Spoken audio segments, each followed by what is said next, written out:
Is with you. मी थोडं आज सगळ्यांसाठी मराठीतच बोलेल।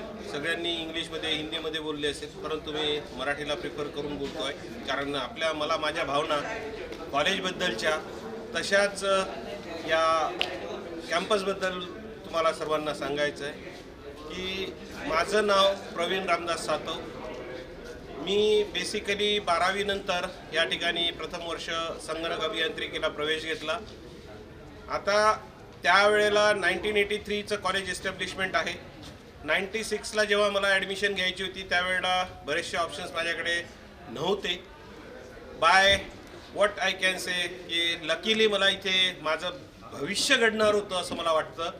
काही गोष्टी म्हणतात जे होतात ते चांगल्यासाठी होतं, त्याप्रमाणेच माझ्यासोबत या ठिकाणी संगणक अभियांत्रिकीमध्ये माझी लास्ट राऊंडला लास्ट ॲडमिशन म्हणायला हरकत नाही की जी माझी या ठिकाणी झाली। आणि त्यावेळेला ट्रेंड हा यंत्र अभियांत्रिकीचा म्हणजेच मेकॅनिकल इंजिनिअरिंगमध्ये सर्व विद्यार्थी पोस्ट करत होते। त्यावेळेला सर्व माझे मित्र इलेक्ट्रॉनिक्स अँड मेकॅनिकलमध्ये ॲडमिशन घेऊन झाले होते आणि मग तेव्हा ट्रेंड देण्यात आला होता की संगणक अभियांत्रिकीमधून तू पुढच्या वर्षीला पेमेंट शीटवर मेकॅनिकल डिपार्टमेंटला घे। पण मला काही गुरु मिळालेत आणि काही त्यांनी मला सजेशन दिलं की नाही, आणि सांगितलं की संगणक अभियांत्रिकी याच शाखेत तू राहा।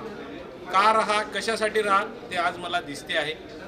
परंतु मला एक सांगायचं आहे की या कॉलेजमध्ये मी ॲज अ विद्यार्थी होतो, जे काही माझं फाउंडेशन क्लिअर झालं ते मी माझ्या कोणाने सांगितलं म्हणून मी बोलत नाही आहे, मी माझे स्वतःचे एक्सपिरियन्सेस शेअर करतो आहे from my bottom of heart. इथं जे शिक्षण मिळालं त्यावेळेला 4-5 कॉलेजेस होते जे काही टॉप ट्रेंडमध्ये इथे आपल्या विदर्भा रिजनमध्ये चालत होते।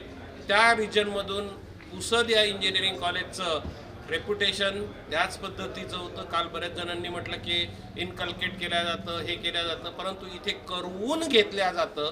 सगळ्या गोष्टी तुम्हाला ज्या पाहिजे त्या तुमच्याकडून जोपर्यंत होत नाहीत तोपर्यंत कुठलंही सबमिशन्स आमचं झालं नाही।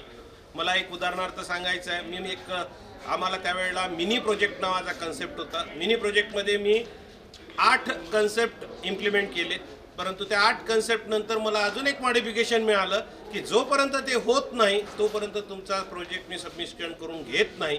परंतु तेव्हा जे गोष्टी मला त्या सांगितल्या तेव्हा मला थोडंसं वाईट वाटलं, अरे यार बाकीच्यांनी तर 6 केले, मी तर 8 केले, परंतु मला 9 मिळालं। परंतु ते मी केलं त्याच्यासाठी आपल्या त्यावेळेला 96-97 पासून जर विचार केला तर या एस्टॅब्लिशमेंटमध्ये तेव्हा सुद्धा आमच्यासाठी आज कोणत्याही कॉलेजमध्ये असेल तर सगळ्यांनी चेक करावं की त्यावेळेला संध्याकाळी 6 ते 9 या वेळामध्ये स्पेसिफिकली 2 लॅब आमच्यासाठी उघड्या राहत होत्या। त्या लॅबमध्ये तुम्ही या, बसा, तुम्हाला जे काही कामं करायचे, जे प्रोग्रामिंग करायची आहे ती प्रोग्रामिंग करा आणि त्यानंतर तुम्ही त्यामधून जाऊ शकता। आज सगळ्या विद्यार्थ्यांकडे सगळ्यांकडे स्वतःकडे घरी मोबाईल हे ते सगळे डिव्हाइसेस उपलब्ध आहेत आणि त्याचं डेव्हलपमेंट स्वतः करू शकतात। परंतु त्यावेळेला आम्हाला या महाविद्यालयाने आम्हाला, कारण कॉम्प्युटर घेणे हे सोपी गोष्ट नव्हती, आजच्या काळात सुद्धा बऱ्याचशांना घेणं गरजेचं सोपं नाही। त्यावेळेला जे काही कॉम्प्युटर्स होते ते खूप कॉस्टली होते, परंतु या महाविद्यालयाने आम्हाला 96 to 2000 आणि आत्ताही अविरत सगळ्यांना हाय टेक्नॉलॉजिकल कॉम्प्युटर्स हे उपलब्ध करून देतात। एवढंच नाही, 6 ते 9 नाही तर सॅटर्डे संडे सुद्धा आम्हाला कॉलेजला कॉम्प्युटर्स अवेलेबल करून देत होते। त्यामुळे काय झालं की आम्हाला जो काही सॉफ्टवेअर डेव्हलप करता येत होतं त्याच्यात जे काही डेव्हलपमेंट आता ChatGPT नुसार सगळं पाहायला मिळतं, AI नुसार चांगलं पाहायला मिळतं, यूट्यूबवर सगळे चॅनल्स मिळतात, सर्व गोष्टी होतात। परंतु मी विद्यार्थ्यांना सगळ्यांना एकच सजेशन देईन, यूट्यूबवर नंतर बघा, पहिले जे तुमचे टेक्स्टबुक्स आहेत, कुठलीही निराली पब्लिकेशन शॉर्टकटचे जे काही बुक्स असतील ते कुठलेही वापरू नका। टेक्स्टबुक्स घ्या, पहिले टेक्स्टबुक्समधून स्वतःचं स्किल डेव्हलप करण्याचा प्रयत्न करा आणि जर स्वतःला नाही समजलं तर मात्र त्या ठिकाणी तुम्ही यूट्यूबचा वापर करा। म्हणजे काय होईल की कोरिलेट करून तुम्हाला समजेल एक्झॅक्टली की आपल्याला, कारण यूट्यूबवरनी बनवला तो व्हिडिओ तर तो काही साधा सरळ सरळ बनलेला असणार आहे का? शक्यच नाही, कारण त्यालाही कुठेतरी वाचावं लागलं आणि त्याने वाचल्यानंतर तो कन्सेप्ट त्याला क्लिअर झाला, त्यानंतरच त्याने तो व्हिडिओमध्ये क्रिएट केला. सो मी सगळ्यांना असं आवाहन करेल की यू डू वन थिंग, की बाकीच्या रील्स बघण्यापेक्षा तुम्ही याच पद्धतीचे छोटे छोटे तुमच्या टॉपिक्सचे व्हिडिओ क्रिएट करा, जेणेकरून तुमचा त्यावर अभ्यास पण होईल, व्हिडिओ क्रिएट होईल, तुमचं ॲट द सेम टाईम तुमचा एन्जॉयमेंट पण होईल. हे वेगवेगळे प्रकार आहेत जे तुम्हाला करायचे आहेत.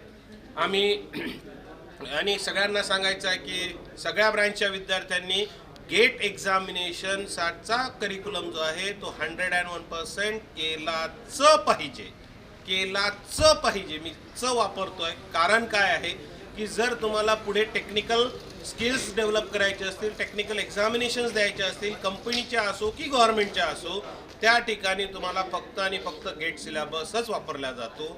त्यासोबत आज तुम्हाला तो प्रिपरेशनला आहे, अभ्यास करायचा आहे. मग अभ्यास करत असताना जो काही तुम्ही आज second year, third year, final इयरपर्यंत जे विषय शिकणार आहात तेच विषय तुम्हाला गेट एक्झामिनेशनमध्ये आहेत आणि त्याच विषयाचा अभ्यास आजपासून जर केला तर तुम्ही फायनल इयर झाल्यानंतर बऱ्याचशा अपॉर्च्युनिटीजला तुम्ही सामोरे जाऊ शकता. सहजरित्या तुम्ही तुमच्या गेट एक्झामिनेशन म्हणा किंवा रिक्रुटमेंट एजन्सीच्या एक्झामिनेशन्स म्हणा किंवा गव्हर्नमेंटच्या एक्झामिनेशन्स तुम्ही सहजरित्या पार करू शकता. आणि सर्वांना एकच सांगायचं आहे, स्ट्रेस घेऊ नका, स्ट्रेस देऊ नका. तुम्हीच तुमच्या जीवनाचे शिल्पकार आहे. स्वतःशी प्रामाणिक राहा, कारण त्याचा फायदा तोटा बाकी कोणाला होणार नाही आहे. या संस्थेला आज आम्ही 96 ते 2001-2000 पर्यंत आम्ही इथे होतो, आम्ही शिकलो. परंतु आज ॲज अ ॲल्युमिनी म्हणून आम्ही 25 वर्षानंतर या ठिकाणी आलो. परंतु आम्ही संस्थेला काय दिलं? संस्थेला फक्त एवढंच दिलं आहे की संस्थेचं नाव प्रत्येक ठिकाणी आम्ही रोशन केलं आहे. बाकी संस्थेला आज फायनान्शियली काहीही मिळालेलं नाही आहे, बरोबर आहे. फायनान्शियली आणि बाकीचा स्वतःचा प्रोग्रेस कोणाचा जर झाला असेल तर तो फक्त आपलाच झाला आहे. त्यामुळे सर्वांना हात जोडून विनंती करतो की सगळ्या विद्यार्थ्यांनी प्रॅक्टिकल्स हे सिरियसली करा. प्रॅक्टिकल्स येतात, करून बघा. पहिल्यांदा नाही येईल, नंतर येईल. 4 वेळा करा, 5 वेळा करा. 20 प्रॅक्टिकल्स असतील, 5च मनाने करा. नसेल समजत थोडंसं हेल्प घ्या. थोडी सुरुवात व्हायला वेळ लागेल, परंतु हे करत राहा. प्रॅक्टिकल शिवाय तुमच्या इंजिनिअरिंगला काहीही महत्त्व नाही. So thank you very much for BNCOE Pusad management, principal sir doctor Avinash Wankhede sir, alumni coordinator Dr. Abhay Gaikwad sir, and my friend and HOD and my faculty Dr. S.Y. Amdani sir, who taught me various subjects.